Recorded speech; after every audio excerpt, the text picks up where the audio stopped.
Ay mga ka-native, welcome to my vlog na naman. So today, gagawa naman tayo ng another video para dito sa ating channel. Yung topic po natin ngayon ay mga paraan para maiwasan yung pagkasakit ng ating mga alagang mga native chicken. At pwede nyo rin itong magamit sa mga heritage chicken nyo or kahit anong uri po ng manok. Yan. So itong isi-share natin ay talagang epektibo at based on my experience lang po. Yan.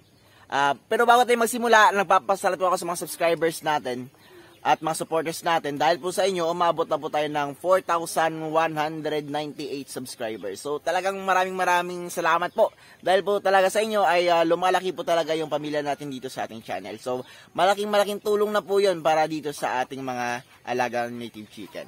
Yan.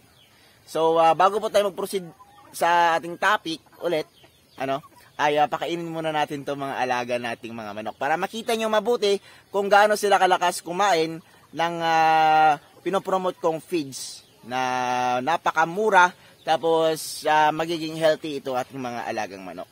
Yan. So isa din po yun para maiwasan ang ating pagkasakit ng mga manok natin. Yan.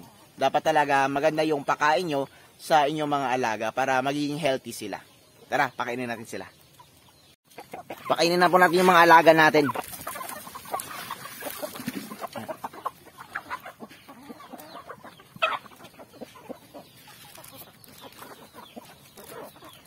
So medyo busog sila ngayon kasi pinakain sila ng lolo ko kanina ng papaya. Yan.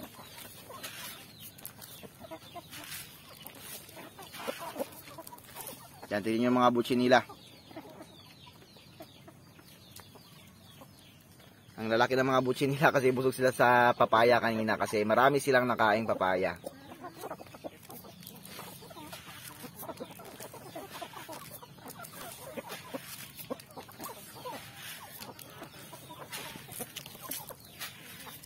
Kaya yung iba, hindi na pinapansin yung ating pagkain. Tingnan yung mga butsi nila mga ka-native, talagang ang lalaki na. Yan.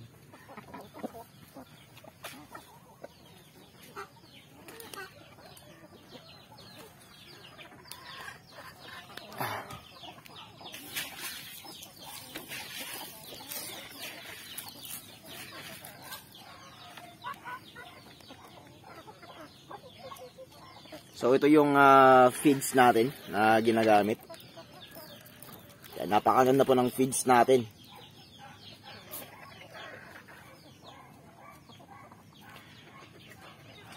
Proceed na po tayo sa topic natin kung paano nga ba magiging healthy at maiwasan yung ating mga sakit dito sa ating mga alagang manok. Yan. So unang dapat nyong gawin ay dapat maganda talaga yung pinapakain nyo sa ating mga alaga. Napansin ko kasi dati, nung yung pinapakain ko is purong mais lang, tsaka rice bran or tahop. Yan. Nasabi ko talaga na ang bagal pong lumaki ng ating mga alagang manok. Tapos yung health condition nila ay hindi po masyadong maganda. Kaya lumipat ako sa pellets. Nagsimula pa ako sa Integra 3000 tsaka sa 4000. Doon naman sa Integra 3000 tsaka 4000 ay maganda po yung performance niya. Tapos hinaloon ko lang ng inalayan ko lang ng crack corn tsaka corn grits. Yung corn grits po yung mas pino pa sa crack corn. Yan. So kapag yun yung ginamit nyo, talagang maganda po yung performance ng feeds na yon para sa ating mga alagang manok. Hindi po sila madaling dapuan ng mga sakit dahil po doon sa pellets na ginagamit natin. Lumipat po ako sa mga feeds na mas mura kasi napansin ko talagang medyo malulugi ako kapag doon ako sa Integra na BMEG Integra 3000 tsaka 4000. Kasi itong mga manok natin kapag malalaki na, napakalakas pong kumain ito. So tignan nyo naman, kahit busog sila, malakas pa rin silang kumain. Kapag malaki na po kasi yung manok nyo, parang busog na sila, pero kakain pa rin sila. Yun yung napansin ko dito kapag marami na yung manok nyo tapos ganito na kalalaki. Yan.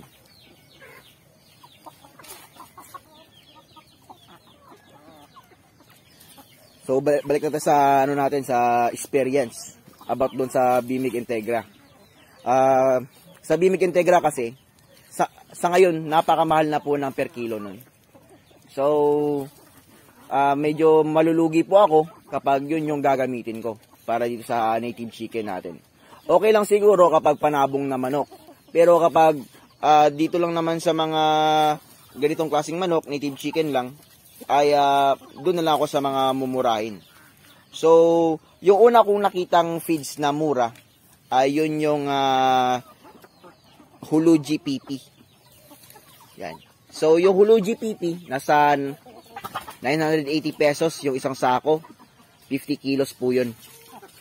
Yan. So, maganda naman yung performance. Hindi naman nang walilat yung manok natin sa timbangan. Kaya, napatuloy ako doon. At naghanap ako ng iba't ibang klaseng feeds na mas mura. Yan. So, sa mga pellets naman, okay lang. Basta't pellets yung ipapakain nyo sa ating mga native chicken. Kasi dati, nung namahalan talaga ako sa Bimig Integra, na 3,000 tsaka 4,000, ay lumipat ako sa purong mais ulit. Tapos may konting corn bran. So nangyari doon ay humina na naman yung yung resistensya ng mga manok natin. Yan. Kaya talagang sayang na yung pera nyo kapag purong mais lang yung ipapakain nyo. Tapos may corn bran. Yung mais okay lang naman. Kaso, magsasawa po yung manok natin. Pero doon talaga sa corn bran, ay talagang, corn bran or takop, ay talagang matagal pong lumaki yung mga manok nyo. Tapos, hindi po sila talagang masyadong mabigat. Yan. Kaya, paggamit ko ng pellets, yung Hulu GPP, ay tumaba sila ulit. Tapos, ang bilis nilang lumaki. Yan. Tapos, sa pellets kasi, hindi po talaga magsasawa yung mga manok nyo. Kahit araw-araw pa. Mapapansin naman ng ibang breeders yan, na kapag purong mais yung pinapakain nila sa mga manok nila, ay nagsasawa po talaga. Lalot na naka-range po tayo. Yan. So, yung pangalawa na mga gagawin nyo, para maiwasan pa yung pagkasakit ng inyong mga manok, ay dapat talaga aga, tanghali, tsaka hapon ay bago yung tubig nyo para maiwasan po yung pagkasakit ng mga manok natin. Dahil po kasi doon sa malinis na tubig ay maganda po yung pag-flow ng blood ng mga manok natin at syempre ay madali lang ma-digest yung kanilang mga pagkain sa kanilang mga butsi or tiyan.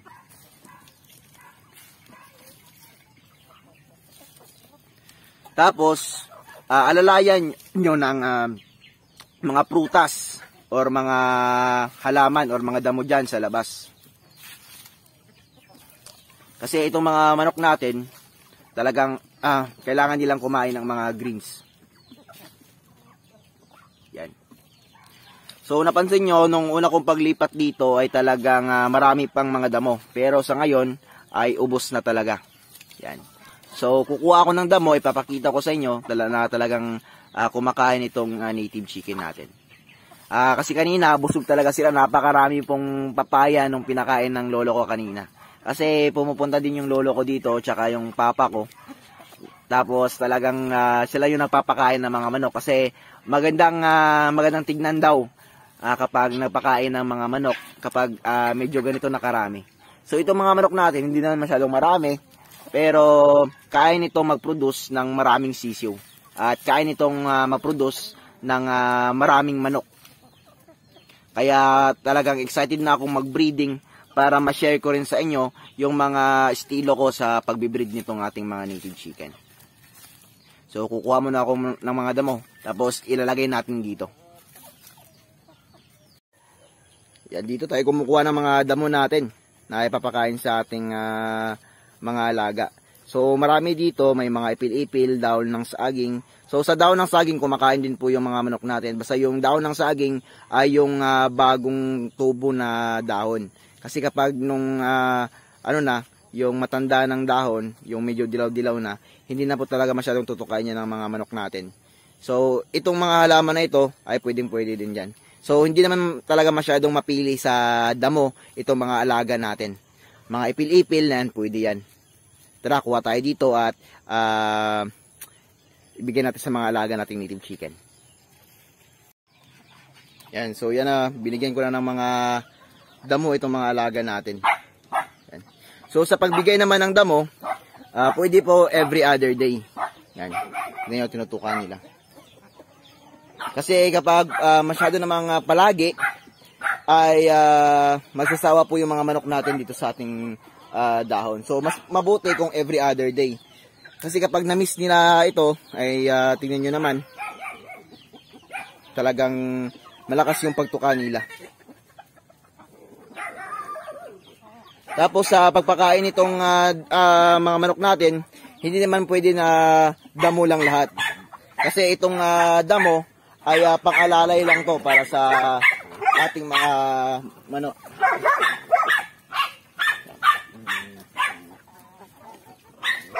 So marami pa akong feeds dito.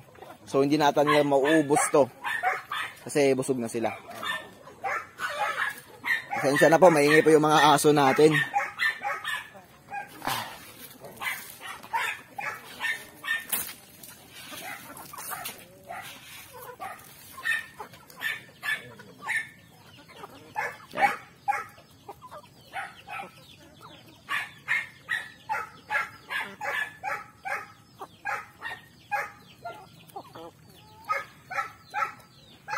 Tapos isa pa sa i-share ko sa inyo ay ang paggamit ng vitamins. So dapat talaga meron tayong vitamins. Kasi kapag breeders na po itong mga manok natin ay hindi na po tayo pwedeng gumamit ng mga maraming gamot. Kasi maiepektuhan po yung mga sisiyo na i-breed natin.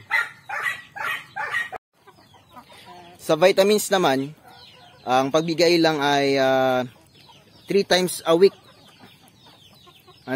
Hanggang 4 times a week. Yung purpose kasi ng vitamins, hindi naman gagaling yung manok nyo kapag may sakit. Ang purpose lang ng vitamins natin ay pang-iwas lang na para hindi madaling dapuan ng sakit itong mga manok natin. So yun yung purpose ng vitamins. Kaya mas mabuti na mag-regular kayo ng vitamins para hindi po madapuan ng sakit yung mga manok natin. So itong mga manok natin ay hindi sila gaano madaling dapuan ng mga sipon. Yung pangunahing sakit kasi ng mga manok natin ay nag-uumpisa sa sipon. Kapag yung sipon lumala na, ay yun na po yung possibility na manghihina po yung manok natin, mangangayayat po, tapos it can cause to death or mamamatay yung mga manok natin. Kaya nga yung iba nagbabaksin talaga. Pero dito sa akin hindi po ako nagbabaksin. So marami nagtatanong kung nagbabaksin po daw ako. Hindi po ako nagbabaksin mga kanitib. Kasi yung ginagamit natin, maganda na po yung maganda naman yung pellets na ginagamit natin or feeds. Tapos maganda din po yung vitamins. So no need na pong mag-vaccine. Ang importante lang, meron din po silang pasilungan. Sa pasilungan naman, dapat talaga medyo malaki yung pasilungan mo kung marami din yung manok nyo. So nakadepende din po yung pasilungan nyo sa inyong mga manok. Kasi kapag meron pong pasilungan, yan, merong mga kahoy, kapag masyadong mainit, pwede silang magpasilong, ay pwede po yung dahilan na para maiwasan yung pagkasakit.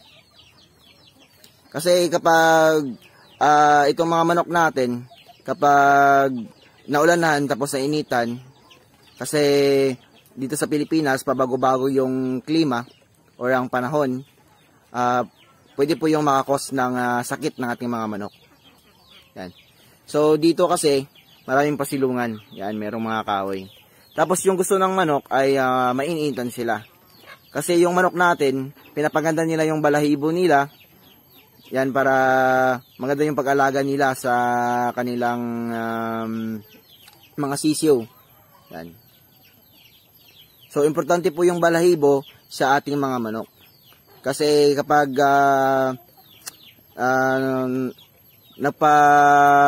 nagpa-change po yung kapag nag-change po yung klima or panahon, ay yung balahibo po nila yung magproprotekta sa kanila.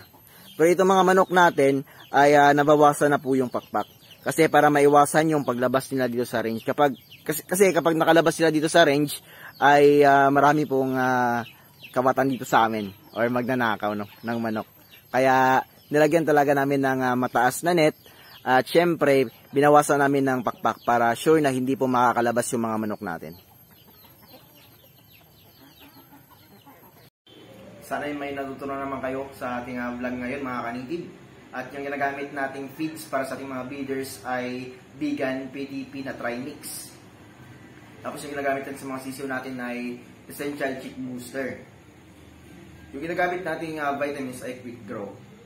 Kung wala pa kayong mabibili ay pwede namang Vitamin Pro. Yan, mura din po yan. So proceed na po tayo sa shoutout. Shoutout po lang kay Rona Magsasaka, Jersey Aludbas. Yan.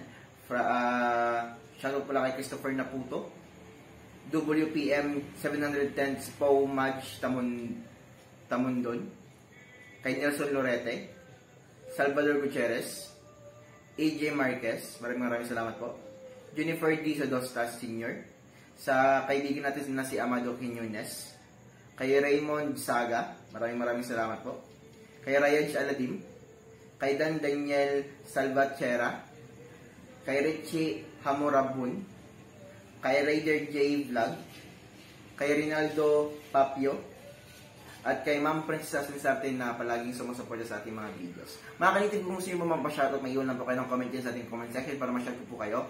At kung mayroon po kayong mga katanungan, mag-iwan din po kayo ng mga question dyan kasi kapag nakatime po ako, sasagutin ko po yung mga tanong nyo.